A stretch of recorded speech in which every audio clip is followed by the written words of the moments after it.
In Burlington today, people at City Hall raised a flag to honor the thousands of people who die every year in Canada from drug overdoses. The ceremony was organized by a local family to recognize International Overdose Awareness Day and try to keep others from the heartbreak of a loved one's overdose death. Al Sweeney reports. The overdose awareness flag went up at Burlington City Hall this afternoon, with experts and others saying that deaths from overdoses have to stop. Sonja Marcolini and her niece Carly Helmers organized this event in the hope they can help others with the story of their family's tragedy. It's a shock every morning I wake up and it's like my world doesn't have him in it. Sonja's son, Brett McDermott, was 29, well-liked and fun-loving, and becoming an electrician. Anytime we played together, we always wanted to be partners with Brett or like on Brett's team or any of these things because anything we did, he was the best person at it. And he was like the cool kid of the group. But Brett died of an overdose last year. He used to say, "Mom, I didn't choose this." Because no one chooses to feel shitty. Sorry. No one chooses to feel bad. And he didn't understand why he struggled so much.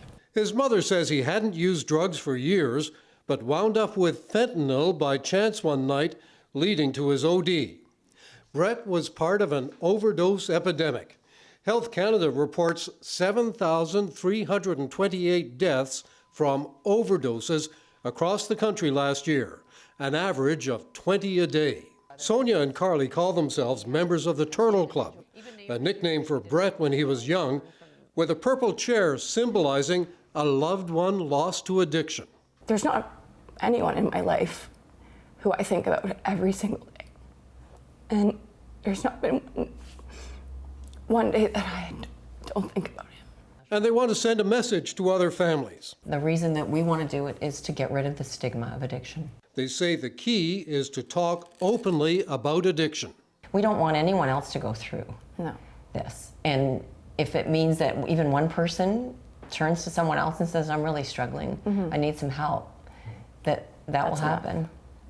And they'll get help because it's a very lonely disease because people hide it. The medical experts agree that the discussion has to start.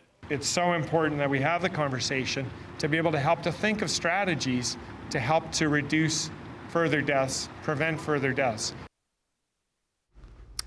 So the scourge of addiction overdoses has been growing. In Halton Region alone, where Brett McDermott lived, police say there have been 270 known or suspected overdoses so far this year, leading to 28 deaths. In Hamilton, the city says there have been 114 suspected drug-related deaths up to the end of July.